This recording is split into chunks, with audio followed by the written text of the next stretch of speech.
Assalamualaikum warahmatullahi wabarakatuh. Perkenalkan, nama saya Sofian Alpiana.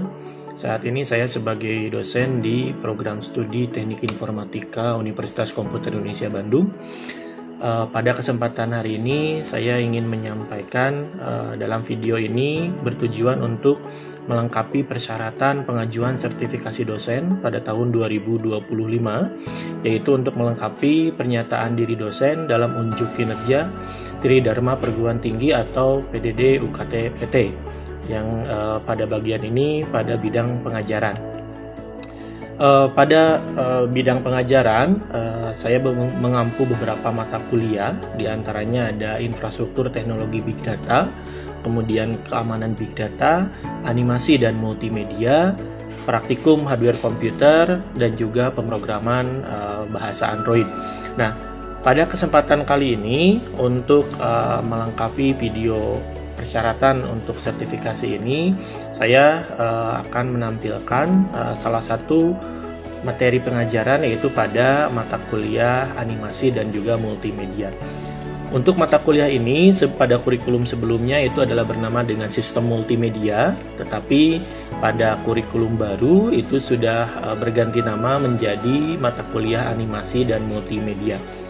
Mata kuliah animasi dan multimedia ini merupakan salah satu mata kuliah inti di program studi Teknik Informatika Unicom, yang dimana mata kuliah ini diberikan kepada mahasiswa yang berada di semester 4. Mata kuliah ini secara umum itu mempelajari terkait dengan konsep dari sistem multimedia, kemudian komponen penyusun sistem dan animasi multimedia, kemudian teknik kompresi pada sistem multimedia, protokol multimedia, kemudian metodologi pembangunan sistem multimedia, serta pembangunan dalam sistem multimedia.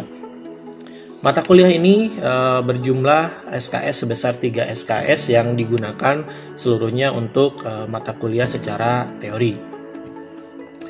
Mata kuliah ini terdapat beberapa metode dalam proses pengajarannya, di mana salah satunya kita memaparkan dengan menggunakan metode presentasi, kemudian metode ceramah atau pemaparan materi, lalu ada diskusi, serta pembuatan proyek berbasis pada studi kasus. Jadi diharapkan pada mata kuliah ini mahasiswa mampu melakukan implementasi untuk pembangunan sistem multimedia berbasis pada bahasa pemrograman. Nah, selain dari proses dan juga pengajaran di kelas, di mata kuliah ini seluruh materi yang disampaikan, baik itu materi dan juga tugas yang diberikan dan juga ujian, itu dipusatkan atau digunakan pada sistem pembelajaran yang dimiliki oleh Unicom, yaitu adalah menggunakan Learning Management System Unicom atau LMS Unicom. Nah, pada kesempatan ini saya akan menampilkan salah satu video sebagai bukti unjuk kerja pada bidang pengajaran, yang dimana video yang akan disampaikan ini merupakan salah satu materi yang terdapat pada mata kuliah animasi dan multimedia. Nah, materi yang akan disampaikan pada video bukti unjuk kinerja ini itu adalah materi di minggu ke-9, yaitu adalah materi pengantar kompresi. Maka untuk video ini selamat menyaksikan. Oke, baik. Assalamualaikum warahmatullahi wabarakatuh. Waalaikumsalam. Oke, hari ini kita akan melanjutkan kuliah kita ya. Jadi kuliah kita ini adalah terkait dengan animasi dan multimedia. Nah, di pertemuan hari ini, pertemuan di minggu ke-9, itu kita akan masuk di materi pengantar kompresi. Jadi sebelumnya kita sudah membicarakan beberapa komponen di dalam multimedia, ada seperti teks, kemudian gambar gitu ya, audio, video, dan juga animasi. Nah, hari ini kita masuk di materi terkait dengan pengantar kompresi. Oke, di materi hari ini ada beberapa capaian yang harus kita capai gitu ya, terutama untuk para mahasiswa, di mana yang pertama tentu Anda harus tahu dulu capaiannya. Yang pertama adalah mampu menjelaskan ya definisi dari kompresi gitu ya. Kemudian yang kedua, Anda harus mampu mengenali jenis-jenis dari kompresi. Kemudian yang terakhir adalah Anda mengenali ya bagaimana teknik-teknik dalam sebuah kompresi gitu ya. Nah, yang hari ini akan kita bahas adalah terkait dengan bagaimana kompresi itu dilakukan, kemudian seperti apa jenis-jenisnya dan juga teknik-tekniknya. Oke. Nah, ini ya, kalau kita berbicara kompresi itu biasanya kita akan berbicara terkait dengan memanfaatkan ya, bukan memanfaatkan tapi memampatkan. Nah, mampat itu biasanya kan kalau kita ada saluran ya, saluran air itu kan mampat ya.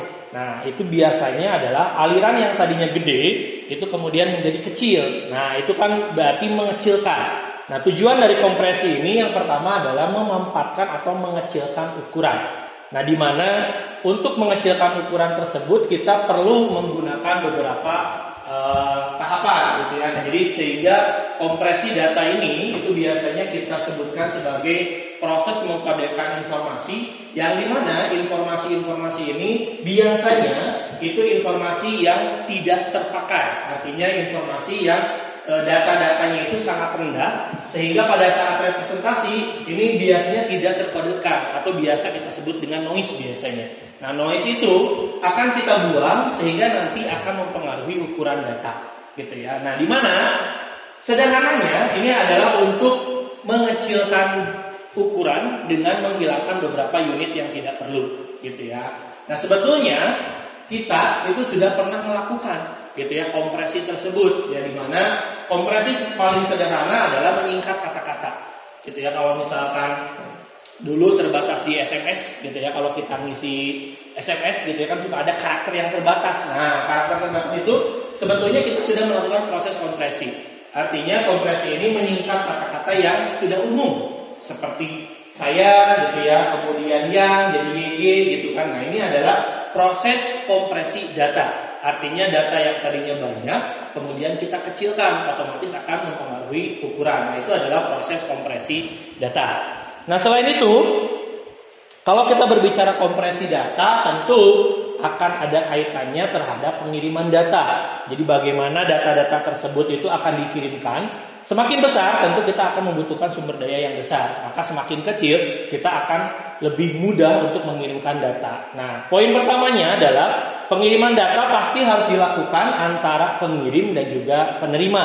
Nah, di mana antara pengirim dan penerima itu harus mempunyai aturan yang sama gitu ya. Aturan yang sama itu yang mana? Kalau kita menggunakan proses kompresi itu dengan algoritma A, maka ketika kita didekompresi itu harus menggunakan algoritma A juga gitu ya. Jadi tidak bisa kalau misalkan kita ngirim dengan algoritma A kemudian di penerima menggunakan algoritma B, itu nanti biasanya tidak akan sama gitu ya. Nah, kemudian pihak pengirim dan penerima tadi harus sama ya antara algoritma yang digunakan baik yang kompresi maupun dekompresi.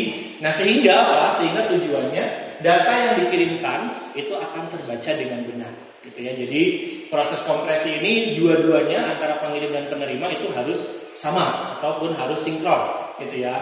Nah, kompresi ini kenapa dibutuhkan? Tentu karena kita pertama bisa memperkecil penyimpanan data. Jadi kalau misalkan kita punya data besar, data yang cukup banyak, kemudian kalau data realnya kita gunakan, maka itu akan mempengaruhi ke penyimpanan data gitu ya. Semakin besar berarti penyimpanan datanya juga yang terpakai semakin banyak.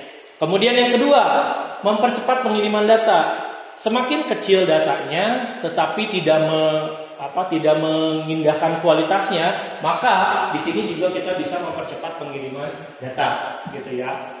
Otomatis ketika datanya mengecil ataupun datanya bisa dikirimkan dengan cepat, maka kebutuhan bandwidth-nya juga akan semakin kecil gitu ya. Kalau kita menggunakan data yang besar, pada saat data dikirimkan dia akan semakin besar kebutuhan bandwidth-nya. Nah, salah satu manfaat untuk kita mengkompresi data ya tentu semakin kecil kebutuhan dari bandwidth-nya itu sendiri.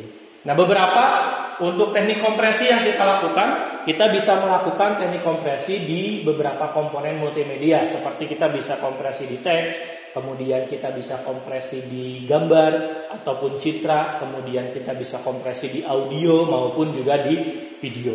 Nah, jadi proses kompresi ini tentu tujuannya adalah mengecilkan ukuran, gitu ya. Tapi seperti apa pengecilan ukurannya nanti akan kita coba bahas. Oke, nah tadi kita disebutkan bahwa ada kebutuhan penyimpanan data. Nah, ini adalah contoh beberapa kebutuhan penyimpanan data.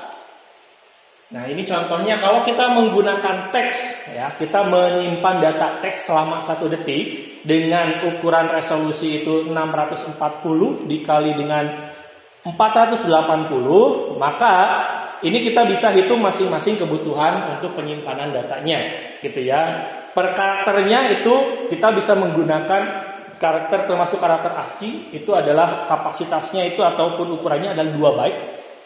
Jadi kalau misalkan kita menggunakan 640 kali 480 otomatis karena setiap pixelnya itu ada 8 kali 8, maka 640 kali 480 per 8 kali 8 artinya akan ada 4.800 karakter.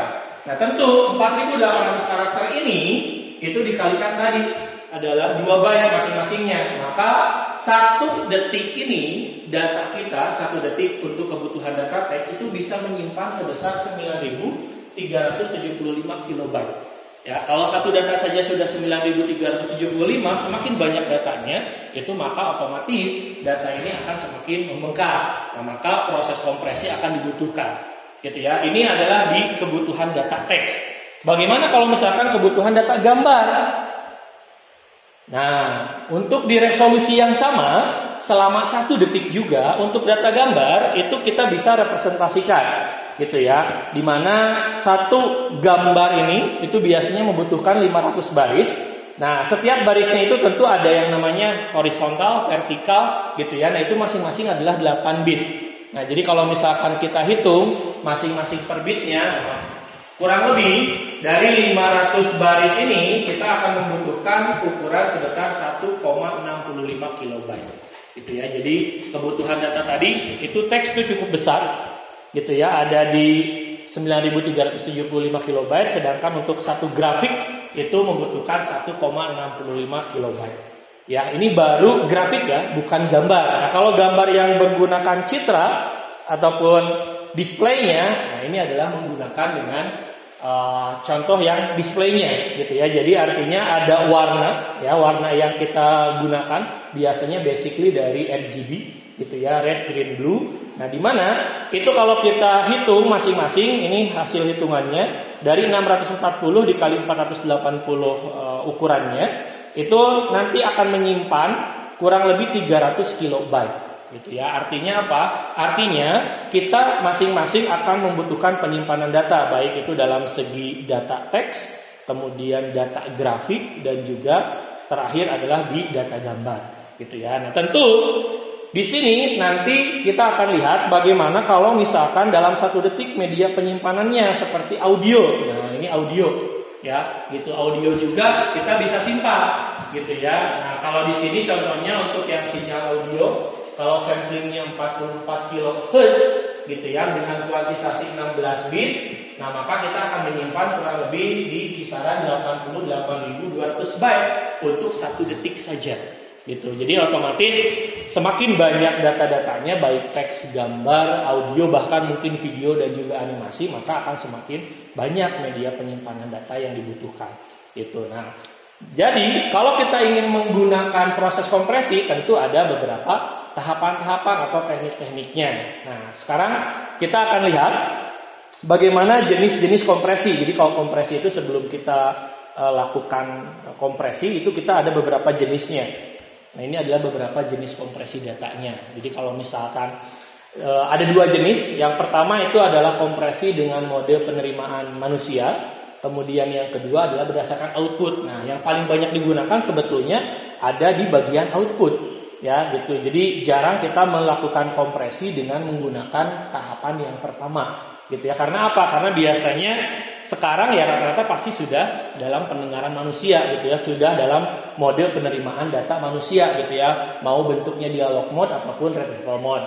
Nah, yang paling banyak digunakan itu sekarang berdasarkan keluarannya, outputnya, apakah dia sifatnya lossy atau lossless. Ya, jadi ada dua jenis, baik untuk yang kompresi data itu ada dialog dan juga retrieval, sedangkan untuk yang keluaran ada lossy yang juga lossless ya.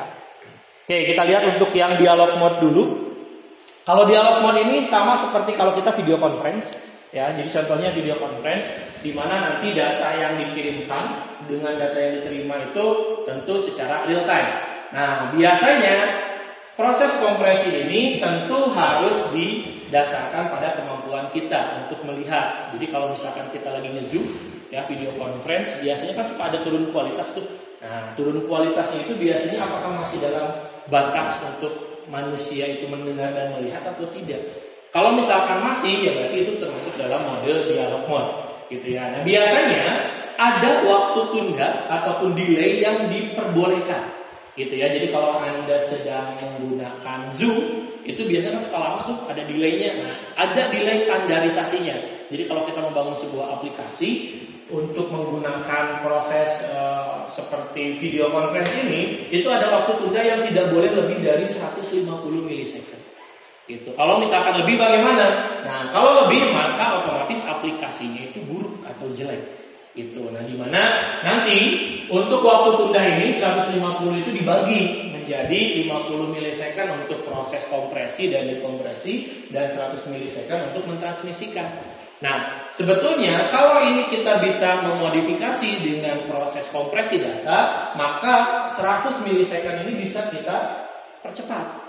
Gitu ya. Jadi yang tadinya 50 milisecond untuk kompresi dan dekompresi, kalau berhasil proses dekompresi dan juga kompresinya, maka semakin kecil transmisinya bisa semakin cepat, maka 100 milisecond ini delaynya itu bisa lebih mengecil gitu ya. Itu adalah proses kalau kita menggunakan dialog mode. Bagaimana dengan retrieval mode? Nah, sebetulnya sama saja ya, yang membedakan ini kalau Anda pernah menggunakan di langganan internet, kalau yang pakai IndiHome itu biasanya ada. Itu yang kita menggunakan on demand gitu ya. Nah, itu bisa di fast forward ataupun fast rewind. Nah, itu biasanya dia tidak secara real time, kebalikan dari yang namanya tadi si dialog mode. Nah, kalau ini dia secara retrieval mode tapi tidak real time. Nah, biasanya dilakukan random access terhadap data-data yang bersifatnya interaktif. Nah, tentu di sini juga proses untuk kompresi juga dibutuhkan. Gitu ya. Jadi biasanya kan tergantung kualitas dari internet yang kita gunakan. Nah, itu semakin besar ya otomatis penggunaan datanya juga akan semakin besar. Nah, itu adalah mode kalau kita berdasarkan membangun aplikasi kompresi berdasarkan dari sisi pendengaran ataupun penglihatan manusia. Nah, bagaimana kalau misalkan kita lihat dari sisi outputnya? Nah, kalau outputnya ada dua tadi, ada lossy dan juga lossless. Nah, kalau yang lossy bagaimana? Nah, lossy ini teknik kompresi di mana data hasilnya itu pasti tidak sama dengan data setelahnya. Jadi sebelum kompresi dengan setelah kompresi itu tidak akan sama. Ya, paling sederhana apa? Mungkin kita pernah mengkompresi MP3, gitu ya. Kemudian streaming, kemudian gambar, gitu ya. Nah, biasanya kalau kita menggunakan MP3 itu kalau ukuran awalnya 1 mega kemudian kita kompres menjadi 500 kilobyte. Nah, 500 kilobyte ini masih bisa didengarkan, tapi dia pada saat didekompresi itu tidak akan bisa balik lagi ke awal. Nah, itu adalah proses lossy. Tujuannya apa kalau lossy? Lossy ini tujuannya adalah ukuran. Jadi kalau kita berhasil membuat ukurannya kecil, kompresinya berhasil, itu kalau ukurannya mengecil. Kalau ukurannya tidak mengecil berarti gagal. Gitu ya. Nah, maka di sini kalau lossy ini ukuran file itu lebih kecil ya, namun masih tetap memenuhi syarat. Jadi kalau kita sering dulu MP3 dikecilin biar masuk di HP, biar bisa 100 lagu, 1000 lagu gitu kan. Nah, itu biasanya mengecilkan ukurannya, tetapi dia tidak terlalu kualitasnya dikejar. Jadi yang penting itu kalau targetnya lossy compression itu adalah ukuran harus kecil. Gitu ya. Jadi biasanya teknik ini tadi kita membuang beberapa hal yang tidak perlu seperti noise-nya, gitu ya. Kalau MPT itu kan biasanya ada yang kualitas bagus, ada yang tidak. Itu biasanya ada di bagian sininya, gitu ya. Di bagian si data-data bearing unit yang tidak terpakai itu dibuang, maka biasanya nanti itu akan menghasilkan file yang baru yang lebih kecil. Nah, kalau lossy tentu targetnya adalah hasil ukurannya. Semakin kecil semakin bagus, gitu ya. Tapi tidak peduli kualitasnya, gitu ya. Nah, jadi kalau misalkan lossy itu targetnya adalah ukurannya mengecil, tidak memperdulikan kualitasnya seperti apa. Kemudian yang kedua, kalau lossless bagaimana? Nah, kalau lossless ini biasanya kita ada berfokus di hasil, ya, bukan di ukuran atau di kualitasnya. Ya, jadi teknik kompresi ini hasil dari kompresi itu tentu bisa didekompres lagi. Ya, contohnya aplikasi yang banyak kita gunakan seperti zip, kemudian RAR, gitu ya, 7zip. Nah, itu adalah teknik yang menggunakan targetnya adalah lossless. Ya, lossless itu berarti ukurannya itu sangat diperhatikan. Ya, bukan ukuran tapi si hasilnya, ya, kualitasnya. Nah, kalau ukurannya mengecil juga mengecil, gitu ya, tapi dia lebih berfokus pada si hasilnya, gitu ya, si kualitasnya. Jadi teknik ini biasanya dibutuhkan setelah data dikompresi itu harus dapat diekstrak lagi. Ya, kalau MPT tadi kan kalau sudah dikompres tidak bisa diekstrak lagi. Nah, kalau ini harus bisa diekstrak lagi. Kalau misalkan tidak bisa bagaimana, ya berarti gagal, gitu ya. Nah, jadi kalau teknik ini biasanya itu adalah hasilnya bisa jadi sama atau bisa jadi lebih besar ukurannya, gitu ya. Jadi tidak menutup kemungkinan hasilnya akan lebih besar. Nah, maka kadangkala data-data yang setelah dikompresi ini tentu bisa sama ataupun bisa lebih besar. Karena apa tadi, dia targetnya adalah kualitas, gitu ya, bukan dari si ukurannya. Beda dengan kalau kita berbicarakan yang tadi lossy. Ya, kalau lossy itu dia ukuran yang paling utama. Ya, semakin kecil semakin bagus. Tapi kalau lossless ini kualitas yang diutamakan. Oke. Bagaimana kalau misalkan Anda mau bikin sebuah aplikasi yang terkait dengan kompresi? Nah, tentu ada beberapa kriteria yang harus dipenuhi. Nah, ini ya. Jadi, kriteria yang perlu dipenuhi itu yang pertama adalah kualitas datanya. Ya, kalau Anda targetnya adalah lossy, maka ukurannya harus bagus. Gitu, atau ukurannya harus mengecil. Tapi kalau Anda targetnya lossless, berarti kualitasnya ya harus bagus, gitu ya, kalau misalkan dibandingkan dengan yang namanya si lossy.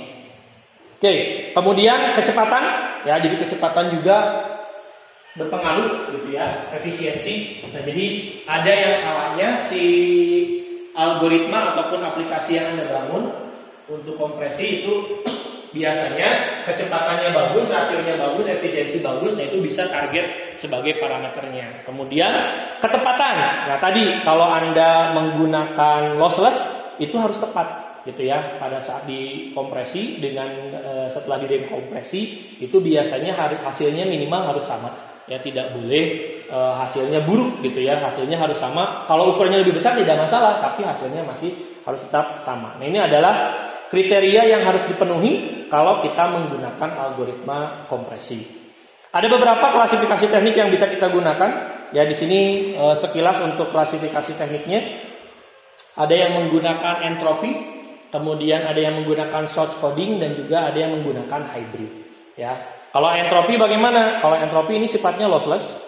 Ya, kalau lossless tadi berarti dia targetnya adalah kualitas, gitu ya. Tapi kalau misalkan dia lossy, itu adalah targetnya adalah hasil, gitu ya. Nah, ini adalah sifatnya lossless, ya, jadi kualitas. Jadi di mana si kualitas ini tentu dia memperhatikan dari datanya. Nah, ini ada beberapa algoritma yang bisa digunakan dari entropi, itu seperti RLE, ya, run length encoding, kemudian Huffman coding, dan juga arithmetic. Kemudian yang kedua kalau short coding. Nah, kalau short coding ini dia sifatnya lossy, ya, gitu. Jadi kalau lossy ini adalah dia targetnya adalah ukuran. Jadi semakin kecil semakin bagus.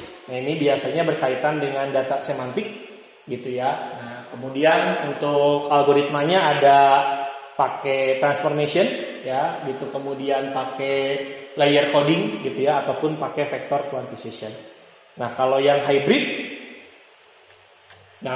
ini adalah merupakan gabungan antara lossy dan juga lossless, gitu ya. Namanya juga hybrid, pasti gabungan. Jadi ini mah hasilnya bagus, ukurannya juga mengecil, gitu ya. Kalau tadi hanya ukuran saja, kalau yang kedua adalah hasil saja. Nah, kalau ini ukuran mengecil, hasil bagus gitu ya. Ukuran mengecil, kualitas bagus. Nah, ini bisa digunakan di JPEG, kemudian MPEG ya, H261 ataupun pakai DVI ya. Kalau kita pakai beberapa seperti di CCTV, nah itu kita pakai DVI. Nah, ini adalah menggunakan yang namanya hybrid coding.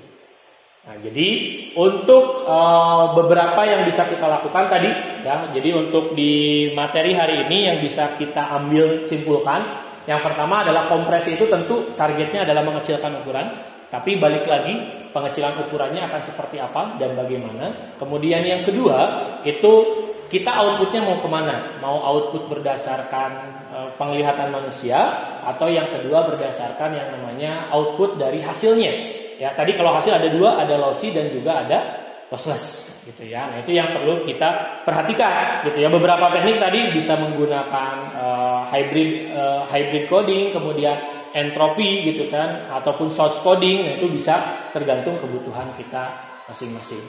Oke? Mungkin itu yang bisa saya sampaikan untuk di materi hari ini terkait dengan pengantar kompresi. Mungkin minggu depan kita akan lanjutkan di bagian yang kedua, itu adalah kompresi teks. Ada yang tanyakan dulu sebelumnya? Sudah. Cukup. Oke, baik. Terima kasih. Saya akhiri. Assalamualaikum warahmatullahi wabarakatuh. Baik, berikut tadi hasil video unjuk kerja pada mata kuliah animasi dan multimedia. Semoga video tersebut dapat membantu sebagai poin penilaian pada proses sertifikasi dosen ini. Demikian yang dapat saya sampaikan. Terima kasih. Assalamualaikum warahmatullahi wabarakatuh.